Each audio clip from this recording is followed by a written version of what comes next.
There has never been a more important time to move in a vegan direction. Whether you're ready to start, restart, or re-energize your vegan or plant-based practice, this podcast is for you. I'm Michele Olander, life coach, vegan, ADHD matriarch, travel lover, and smoothie loather. And I know that it's the details that get in the way of your vegan journey. But I like to believe that the obstacle is always the way. So every week we meet here where I translate the tools of life coaching and Stoic philosophy. I bring you actionable tips, some laughs, interesting guests, and vegan ideas for everyone at any age. All to help you veg your best. Episode 289. Plant-based people are hiding in their homes. Talking today with Nancy Albertson.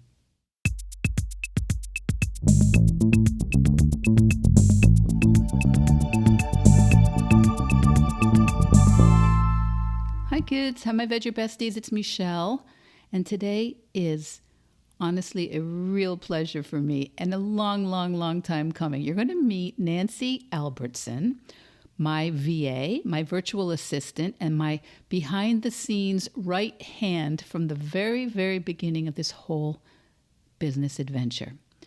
Nancy helped me set up everything, and I seldom change anything without running it by her first. She's been here for all of this, working remotely in Maine at her company, proadminme.com.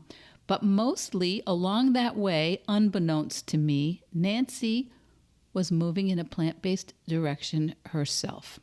And you're going to hear about that and how, once again, a documentary made a huge difference.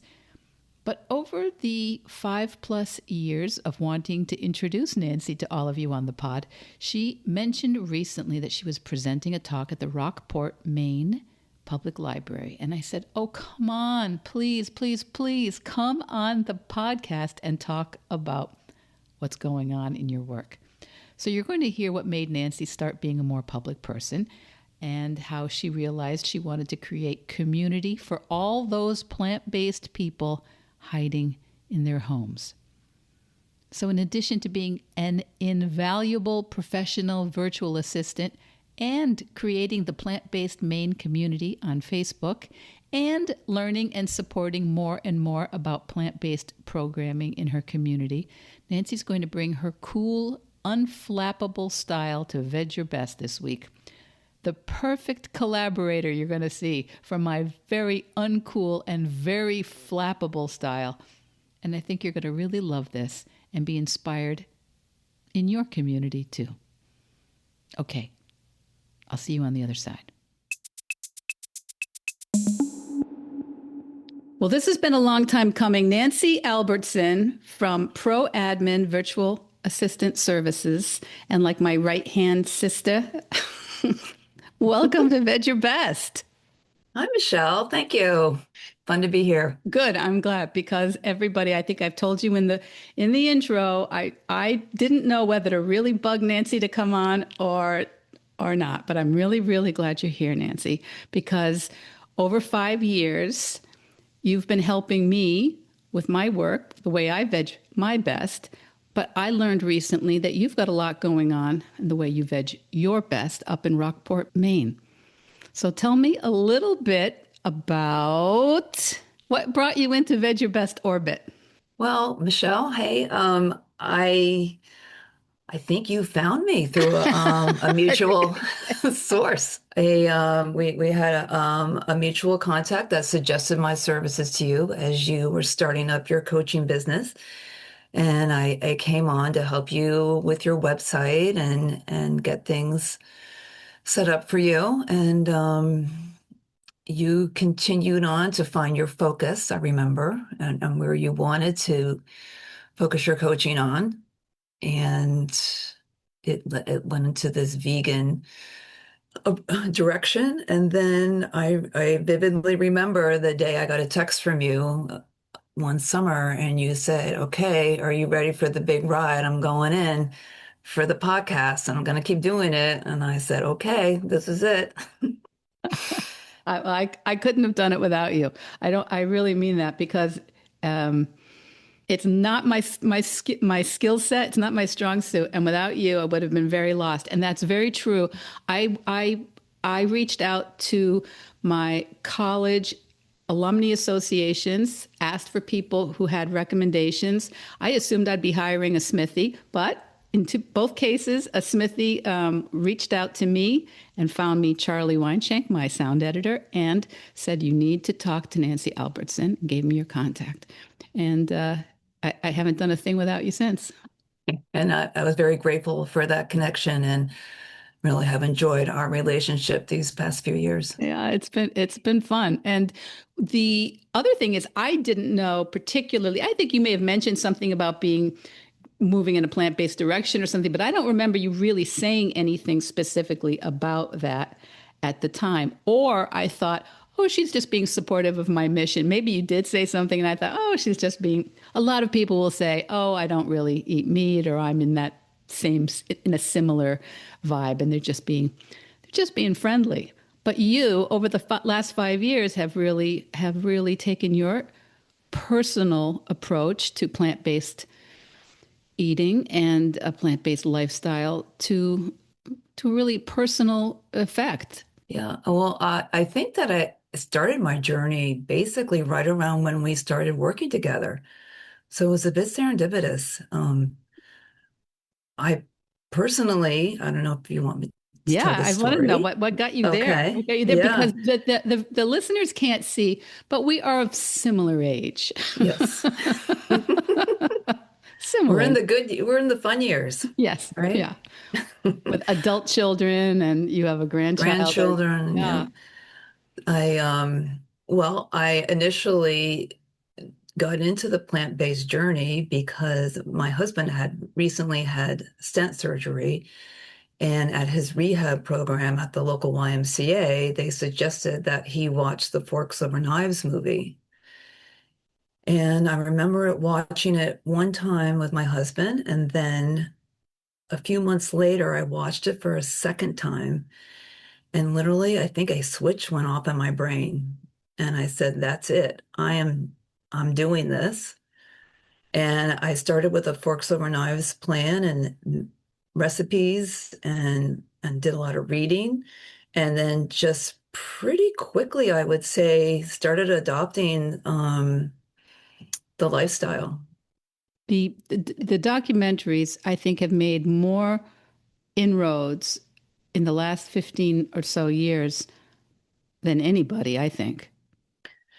Well, I didn't never had any, inclination that I would ever give up animal protein for, however many years, close to 6 years. I was on a pretty standard American diet with lots of animal protein and eggs and dairy. But for some reason, when that switch went off, I decided that I wasn't going to eat all that anymore. And I primarily did it for health reasons initially. What I found is that I lost about like 10 or 15 pounds right away. And I realized it was a lot of inflammation that I was shedding. And not that I was really overweight, but I just felt so much healthier. My back felt better, my knees felt better, all my joints just felt better. I felt I could move easier. I had more clarity. And I was like pleasantly surprised, at how well I felt. So I just stuck with it.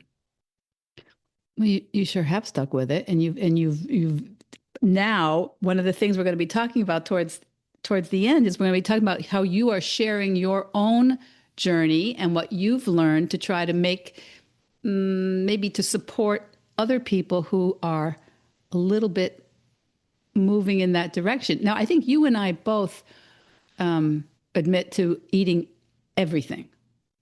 Basically, we were not pescatarian per se. We were not flexitarian. We were omnivores. Yes. And you were up in Maine, Hmm. Yep. and where where I think you have a small town in Rockport area. Yes, yeah, we live in a small community. You were telling me that when you'd be shopping or going to different farmers markets or looking at different food areas, you would see, oh, what other people were putting in their car, what they were buying. And it started to dawn on you that there might be other people who are also plant based or moving in a plant based direction. Yeah, I would come across, vendors at the farm stand. I particularly remember a conversation with a woman who was started sharing how, she just eats plant-based and she, does all her own cooking because unfortunately we don't have a lot of options to eat out in this area. And so I thought, well, okay, there's another plant-based person. That's great. And then um, I I believe I'm a friend of my daughter's mom. She had heard that I was eating plant-based. She said, "Well, I'm curious about what that is. I would like to get healthy and feel good." And so, yeah, I found that I was surprised to see that. Oh, okay, there are other people in this area that are interested in what I'm doing. And you described it in something we were talking about, that there were people doing this in their homes alone.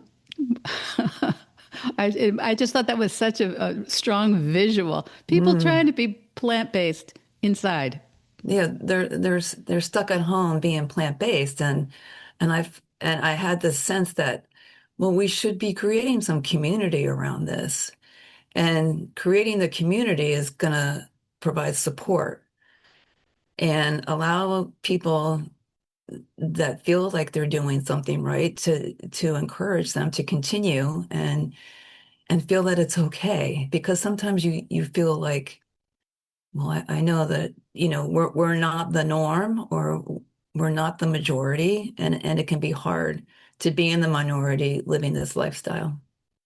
Yeah, and it can also be hard changing the ground rules around food in midlife or third of life when people have gotten used to how they socialize with you or what they bring over for your birthday or what they bring to a potluck with you. Yeah, oh yeah, that was a big one, the family gatherings during the holidays and like I would be I wouldn't do this, but expecting someone else to prepare a vegan meal for me was I didn't think they would do that. And so uh, the strategy is to bring something that's vegan. But, that also came with a lot of, well, initially criticism. And I think the criticism is more of like kind of wondering, well, why are you doing this? The question is really like, so do you think are you better than me or you're not better than me? I think people feel a little bit uncomfortable, maybe.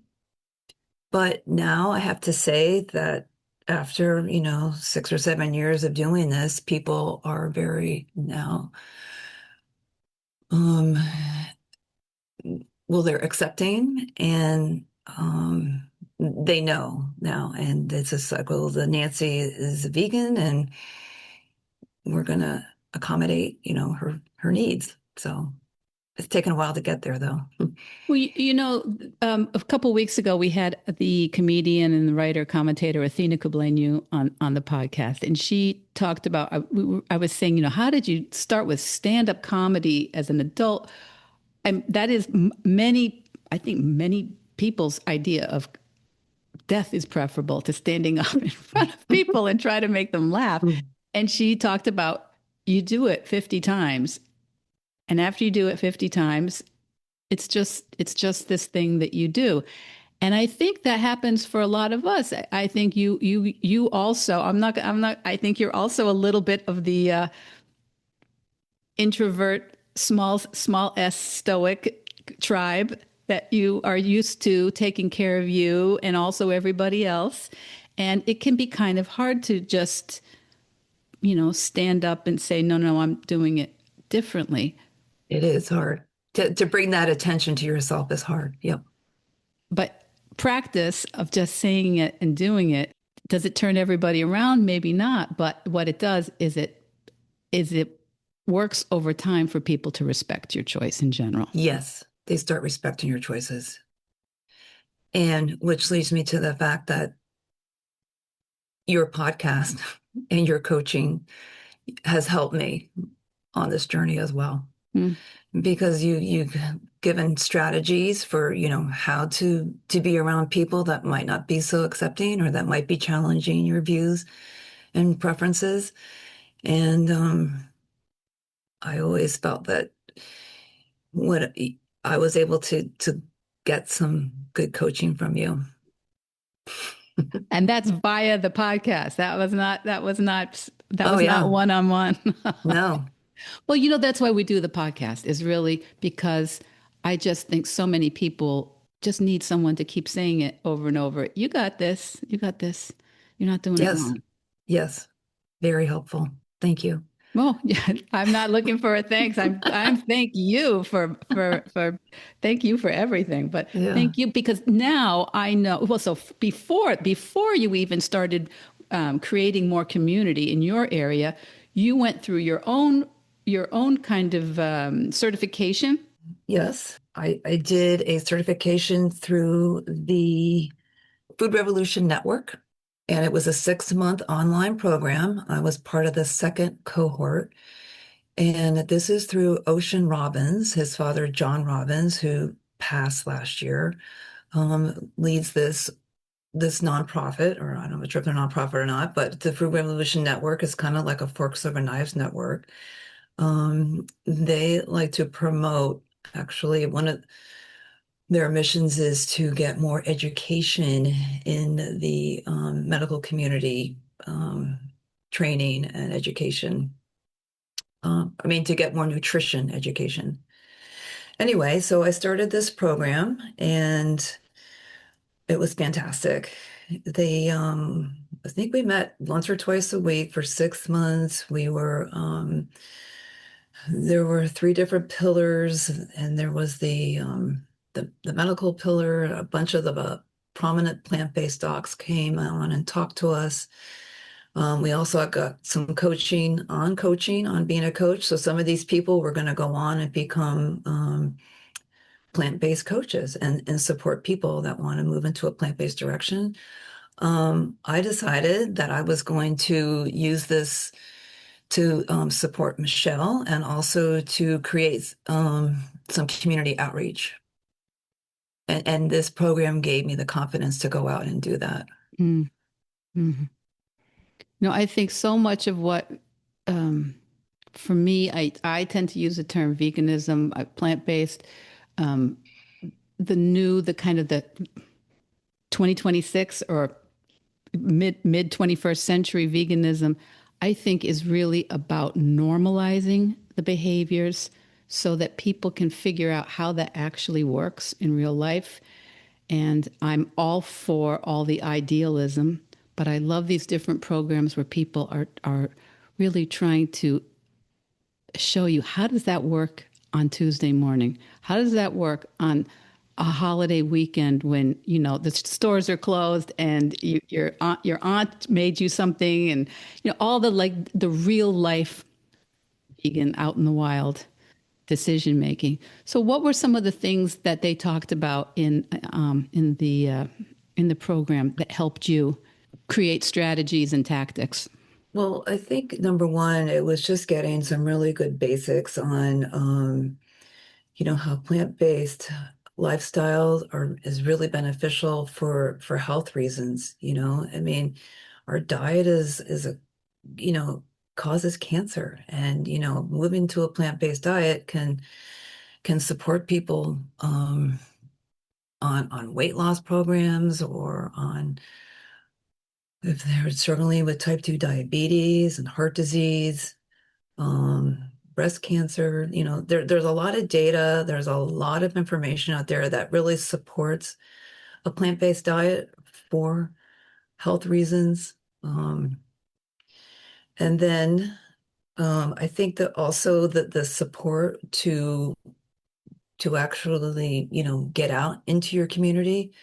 And so what I did was taught some classes at our local adult ed program. And I've been doing that because I'm doing my fourth program this spring, and I've been teaching some cooking classes.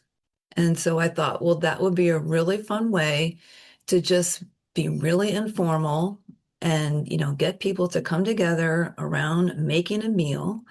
And I make it really informal. I have a recipe. I do a Buddha bowl. I do a plant-based Buddha bowl recipe. And we have different sauces. I have about 8 people all engaged with making the rice and the beans and chopping up vegetables and roasting the vegetables and then making these delicious cilantro sauces um and then we sit down and we eat. So they cook along with you. Yes. Yeah, we're all cooking together. We're in the kitchen there at the high school. So there's, 4 stations. There's lots of space to, get everything messy. And then we put it all together and we all sit down with our Buddha bowl and we just have like informal discussion. And I try to ask people, well, is there something specific that you want to know about? And while we're cooking, people ask questions about the different foods that we're using or share stories about what's happening in their home, similar stories like, well, I would be plant-based, but my husband isn't, so it's really hard. I'd have to cook 2 meals. And so I feel like, well, here's a place where people can just actually vocalize that. And not that I'm trying to make them change overnight, but just to know that there is this kind of like support and community and and there is a way to move forward if they want to be more plant-based. That's great because you're getting like live pushback of like, well, I can do this with you here. This is fun, but Yep. my husband won't eat it, or the grandkids won't eat it, or Hmm. yeah. So I mean, that's so good because many of the times when we think it won't work, we're awfully vague. We're just like, oh, they won't, nobody will support me on this. Nobody else wants this. But when we get a little more specific, then there's a possibility of, well, what would they eat? Would they eat Hmm. any of it? Or would they, maybe eat this, but grill a, Hmm. sausage or something, and they have that on theirs, but at least they're getting the sense that this is a Yeah. delicious, filling way to eat, Hmm. nurturing way to eat. Most people are very concerned about not getting enough protein. Mm. And so we talk about that as well, and talk about all the other sources of protein that they can put in their diet. A lot of people's doctors tell them things. I'm never going to say anything about what their doctors are telling them to do, very respectful about their journey and whatever health protocols that they're on. But I think, they can also introduce the plant-based lifestyle into whatever is happening, whether it's for weight loss or I think that, there's a few people that have weight loss issues or blood sugar issues. Um, or I think people just know that as they age, I think being on a plant-based diet is probably going to be a little bit of a healthier diet for them, aging as well. And are most of the people who come to these classes of a certain age, 45 plus, Um, 50 plus? mostly, but it was fun. It was just this past fall, I did a plant-based baking class. And I hadn't done that one before. And so I bought all kinds of flours and, coconut sugars. And I had 3 stations. We made apple crisp, pumpkin bread, and there was one other thing. Oh, I think it was like a chocolate brownies or something. So it was really fun. I had a 3-generation family come in. There was a grandmother, the mother, and her 2 daughters. and their friends. So the grandma, Three yeah, generations. Oh, yes, wow. Wow, wow, wow. yeah. So the mother-in-law, grandmother was visiting, and the mom who lives here decided that they would do this as an activity. And so cute. The grandmother with her, middle school age granddaughter, they were together baking. They had such a nice time.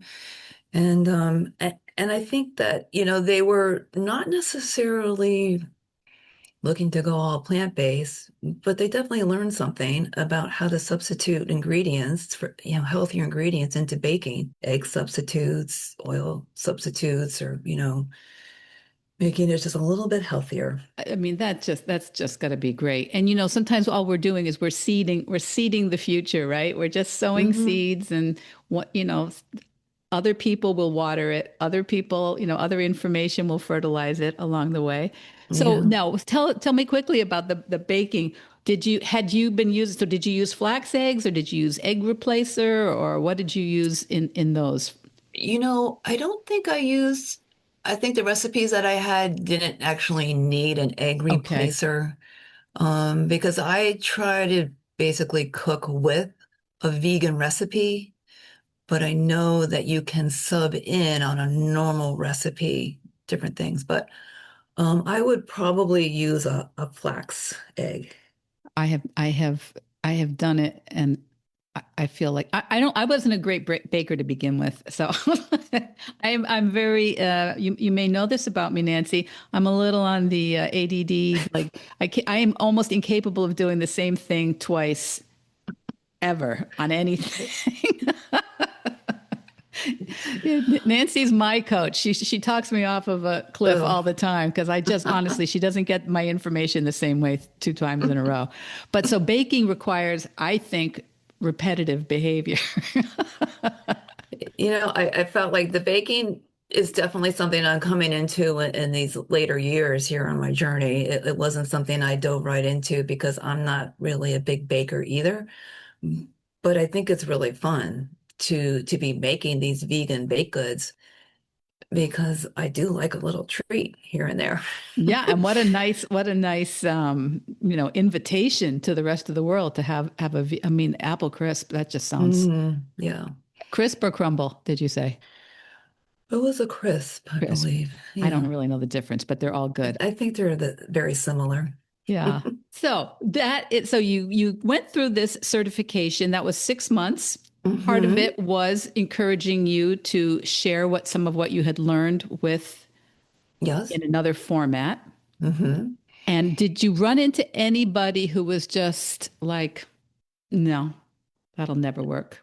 You mean here in my personal life? Yeah, well, not even in your personal life, but in the work that you were doing, sharing it in the world. Did Oh. did you find people, was anybody Mm. ungracious, Nancy? You know what? I've been very lucky. I think most people have met this very graciously, except for I will tell a quick story about my friend who did the Buddha Bowl class, and I really kickstarted her onto her little journey there because she ended up texting me a few months later and said, I'm really grateful that I did that class because I'm really adopting these recipes. She was looking for a good sauce recipe, but anyway, I saw her husband a few months later, and somebody, a mutual friend, said to Paul, "Do you know Nancy?" And he said, "Oh, yeah, do I know Nancy? Her name comes up every night when my wife is making a plant-based meal." Oh, wow. Every night. Every night. And poor Paul, I guess, isn't, well, not poor Paul, but Not poor Paul. Paul.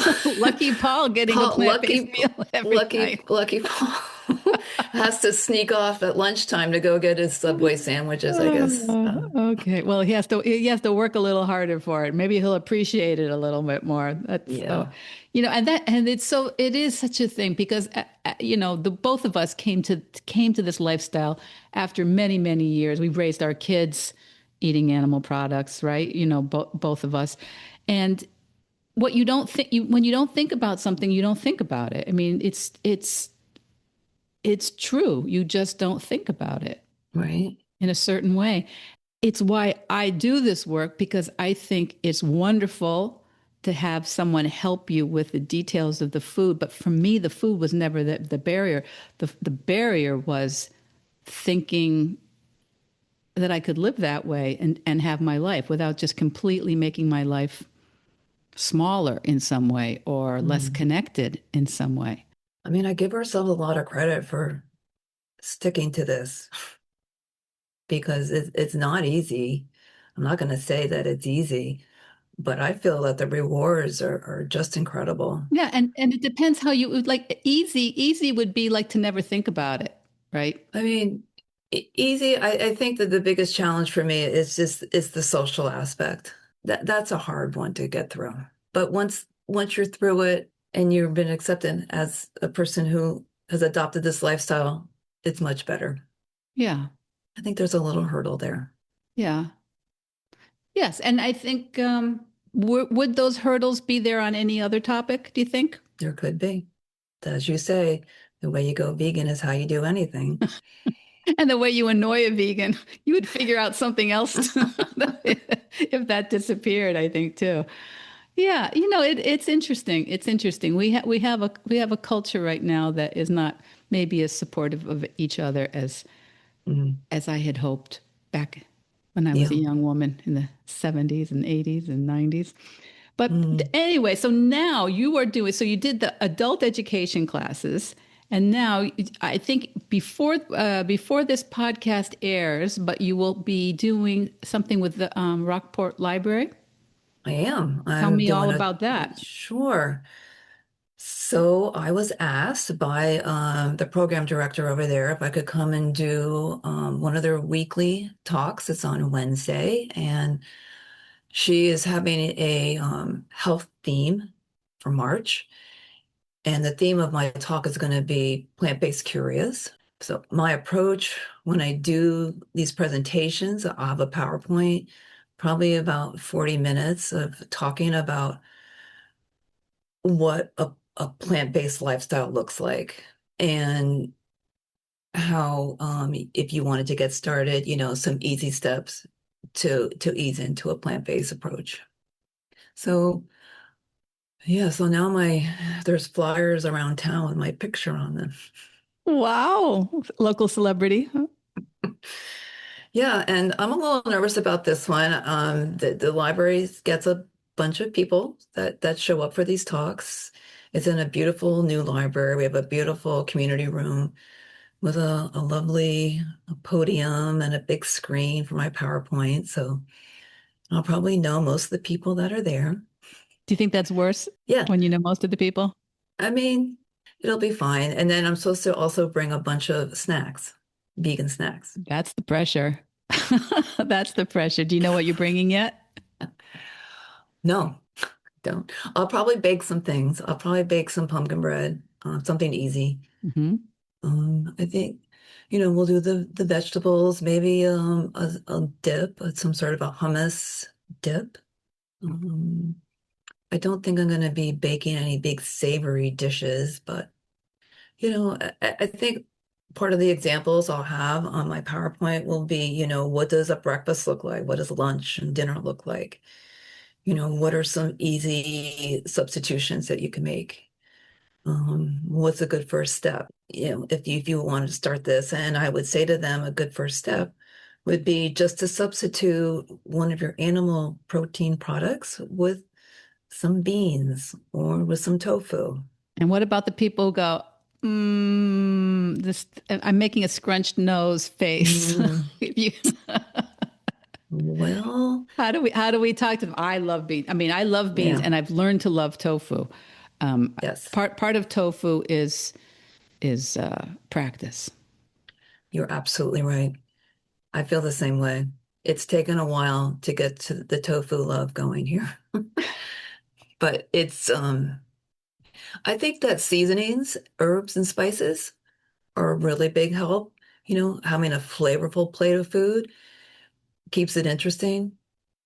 And, but I would suggest if someone is turning up their nose, they, then to try it. Because if they want to make some changes, you have to start somewhere. And then maybe, well, another possibility is to maybe even sub in with a veggie burger or something from there are plenty of really nice frozen vegan type meals, I believe, the falafel and the veggie burgers. There's some nice ones that aren't full of additives and fillers. I think that if you read the label, you can find some really nice products there. I'm not a big fan of some of the meat substitute products, but there are some nice kind of sausages that can be fun to sub in instead of using meatballs with your spaghetti and sauce. Use one of those like vegan sausage type products, which actually are pretty good. Yeah, I agree. They taste pretty good. They're Hmm. probably not what you're choosing if on a maximizing your health journey because of sodium and other things, but they taste very nice. So Yeah. And I think that's a good way for people to get started as well. It's a good gateway. yeah, my brother who um, I thought would be kind of the last person I know on earth to be open to this. He is mostly plant-based, and along the way, one of the things he did was he would have vegan sausages in with real sausages when he made pasta with sausages. And then he just kept like limiting the number of, and so if you are coming at this originally from a very ethical point of view, and now I think you and I both are turned off by Mm. the that, Yeah. but if you are someone moving in that direction, it is one of the many strategies, one of the many tactics actually you can use to start enjoying other textures, other styles of food to kind of Hmm. widen your palate a little bit. Yeah. Yeah. On another little side note here, my son Sean has been traveling. He's in Glasgow right now. And guess what? His sisters were asking for some pictures. The pictures he sent on our family chat were of him and his cohorts there at a all vegan buffet restaurant eating their vegan food. Oh, that's so fun. That's so fun. Glasgow had quite a few nice vegan places. Um, yeah, Yeah. I have really enjoyed the UK, traveling lately in the UK, Mhm. and so that's so fun. That's Interesting. nice. And then what did he do it to make you smile, Nancy? Of course. And I feel like and I know you've talked about this too as our legacy that we leave to our grandkids and whatnot and modeling this lifestyle, I'll be very happy that I've done this. Mm. Hopefully then they will understand and see the benefits of what I've been modeling eventually. Yeah, well, you're going to make me weep because part of what we do, I think we do things also is we're modeling plant-based, we're modeling vegan, but we're also modeling being a woman at a certain age saying, "Oh, you know what? I learned something new and I'm doing what I learned because I think it's better for all of us." Hmm. Change. I think Yeah. and you know how I feel about the idea of grandmas being blamed for why people can't go vegan. Oh, People go, "Oh, well, I can't go home to my grandmother and be uh, vegan. Don't use well, me." that's the new grandmothers out here. That's it. That's it. That's it. No, that's wonderful. So this is a series at Rockport Library that you're going to be doing? This is a one-off. One off. Yep. So Okay. I'm doing the talk in March, and then I'll be doing two classes in May at the adult ed. At the adult education. And Hmm. how would, if there are people that listen to this in all kinds of interest levels, not just of veganism, but are people who have things to share. Um, and they're probably terrified about how would they even go about sharing their particular gift or knowledge with the community. What would you say to them? How do they branch out a little bit, reinvent themselves? Yeah, you take a step into the unknown, and you notice that you're afraid, and then you keep going. And I believe that that coaching program really gave me some support to be able to do that, because I felt that it it just feels really good to be in this and to share this knowledge. And so I think if you're passionate enough about what it is that you're doing, then you should be able to find a way to share that and be open to whatever avenues that might look like. And staying connected with public entities like libraries and YMCA's and places where information is shared with the public, then that is a good place to look. I imagine a lot of these organizations are actually looking for content Hmm. to present to Yes. their constituents and to their members. Hmm. Oh yeah. And I know like the Rotary clubs have speakers every week. Hmm, That's another big a venue there. I haven't got to the Rotary Club yet, but I did do the YMCA last spring. Uh, the over it was the adult program at the that Y. was the baking. No, that was just basically I think I had about 25 people that showed up for that one. And it was the aging program at the Y. Oh, okay. And everyone brought a beautiful food and we had a great time. Oh, I mean, so this is just so exciting. I think a lot, you know, a lot of our listeners are, we have young listeners, but we have a lot of listeners who are in midlife.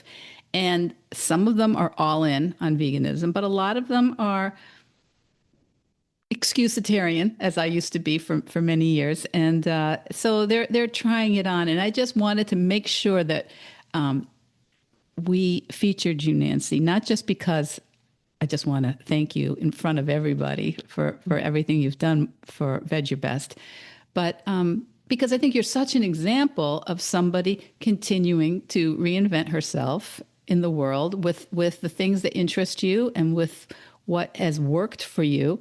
And you've got kids, you've got a granddaughter, you have one granddaughter, right? Yeah, I Yeah. do. Hmm. Yeah. Yeah, and it's just I just love when we can have the community that's here get to know Mm, that there's a million ways to do all of this. there You is. do not have to start a food company. You do not have to become a plant-based author. You do not have to start a coaching certification. There's so many ways to really be out in the community and showing us wonderful, compassionate, healthy, Mm. exciting, sustainable ways to have a nice life. Yeah, I agree. I'm really grateful to have this opportunity to do this and to have the means to be able to share this knowledge with people that I know. And if it makes a difference for somebody, then that's a bonus. Um, but I feel like I still feel like this whole movement is still kind of new, and I think especially for our generation, it's not something that comes easily, but maybe, younger generations, they're hearing about it more, I think, than I did when I was younger. So yeah, being able to make a little difference here, it's been very rewarding. Now, tell me, we talk all the time, just dealing with putting the podcast out. But are there any podcast episodes that mattered to you, or any people you learned about on the podcast that particularly? Because because I'm gonna link to them also in the show notes, and maybe we'll get some new eyes on some of those episodes. So yes, Dr. Sandra Muzio of Plant Docs in Rhode Island, she was so inspiring. What a great episode that was. That was the first time I'd heard about the Physicians Committee and then the plant-based communities that they support. So, and that tied in with the coaching program that I was on and looking for a way to get into the community. So I went on their website and found the whole connection to create a community program. And so I did that. It's called Plant Powered Maine. I don't have it quite engaged with lots of activities yet, but I do have a little Facebook group going. I would like to be more active with that. That's something that I'd like to do some more of. And so with that group, I like to be able to like get together, maybe have a potluck, screen a documentary, and maybe have a guest speaker. And Sandra actually even offered to come talk. Oh, that's great. Oh, Yeah. that's super. So She's so she was good. fantastic. I really like her. Let's see, Victoria Moran. I loved her. She has a great book called Age Like a Yogi, um, which you know, all the wonderful authors you have on here and all their amazing books, but this one really spoke to me. And just because of her, you know, being late, a little later in life and just adopting some lifestyle and a plant-based diet, let's just do this old age stuff and feel good about it, right? Yeah. And Now that's what she does. she's been a vegan, I think, since the 70s, maybe even earlier, a long time. And Hmm. she's a what do you call it? She's an advertisement for it. She is. She's fantastic. You know, Yeah. what a great example. Yeah. And the other, Sarah Fowler, who Oh, I took an interest with her because we have a lot of sailing that happens here on the coast of Maine, and my daughter has worked on schooners and worked in galleys, and so she was cooking her vegan meals in her tiny little sailboat galley, down there in the Caribbean. And I loved how she was going ashore and just buying whatever fresh food she saw and then bringing it back on the boat and, cooking that for her family. I thought was just like, you can do this anywhere, any size kitchen. when I'm booking guests, I often think about like that. Like, what excuse do normal people have? What about it seems so hard? What can they kind of bust us on? What can they help us rethink our normal aversion or some part of what we're thinking is just too hard, too much, too late, whatever. So I often am thinking about that with our guests when I'm Yeah. booking them or when I'm trying to talk to them, because Yeah. that's why we have such a variety of them. Mm, love your guest. Yeah. Well, and you put me in touch with Kim Giovacco from Mm, Veg Johnson Journeys, and that's been nice because she sent a lot of people our way that who have contacted us that they enjoy the podcast, and nice. yeah, yeah, yeah. Nice. Kim, I love she has an incredible itinerary of trips that she plans every year. And you go and you visit vegan restaurants. Like what a dream that is, right? Mm. Yeah, and that's one of the excuses many of us have. Certainly, I did. Well, I like to travel, so how's that ever going to work? Hmm. Yeah, it's No, and wonderful. she also seemed to keep reinventing herself and finding new places to travel to. And what fun to probably, get involved with discovering where all these vegan restaurants are and plan the itineraries for your clients. So, Yeah, that was like a yeah. retirement job for her. That was like Hmm. maybe pre-retirement job, but yeah, that was not done in her early 20s. Yeah. Yeah, Yeah. I'd like to do one of her trips one day. So Well, we should that do would it be fun. together. Okay. Portugal. Okay. All right. Nancy Albertson from ProAdmin Virtual Assistant Services. You've been just everything helping me on this. None of these almost 300 episodes, consecutive weekly episodes would have happened without you. I can't imagine. And I'm just delighted that I was able to make you, encourage you, entice you to come on and share how you've been vegging your best up in Rockport, Maine. Well, thank you, Michelle, for all the encouragement. And it was a little struggle to get over coming on the podcast, but I'm certain glad that I'm here and that we've had this really fun talk. Thank you. It's a pleasure. It's a pleasure. Thank you. So, so what did you think about Nancy Albertson? She veggies her best, right? She does it her way. And all along that way, Nancy has found important reasons to learn more or do more or share more. And then she noticed something important, that there were other plant based and plant curious people around her who were trying to do everything alone. So I love this story of how she did the most powerful thing you really can do if you want change to last in the world. She made it normal. And I'm a big, big believer that real change doesn't scale through hype and flashy TikTok. What do you call them? TikTok reels? I think real change scales through normal people. So this week I'm wondering, my Veg Your Besties, is there something a normalizing move that you could make? Do you tell one person you're plant-based or plant-curious? Or do you talk a little bit about the part of the vegan practice you're developing? That's it. Just one person. No big speeches, no debates, unless you really want that. Just a tiny Me Too moment that might make it easier for someone else to come out of hiding, or might plant a seed for someone who doesn't see how it would be possible for them. Now, the library talk in Rockport, Maine that Nancy gave already occurred, but you can keep in touch with Nancy and her community events through her Facebook group, which is called Plant-Based Maine, and that's on Facebook. And if you'd like to benefit from her virtual assistant skills, which are enormous, her website is proadminme.com, and those links will be in the show notes. So if this episode encouraged you maybe to try something new or be a tiny bit more public in some way, would you share it with one friend? You know, we don't do sponsors and ads. Everything we do at Veg Your Best and veganatanyage.com, everything we do is just to try and support folks at every stage of the vegan journey, and your support means the world to us. Oh, and Charlie, it's your turn. Veg Your Best podcast production, music, and editing by Charlie Weinshank.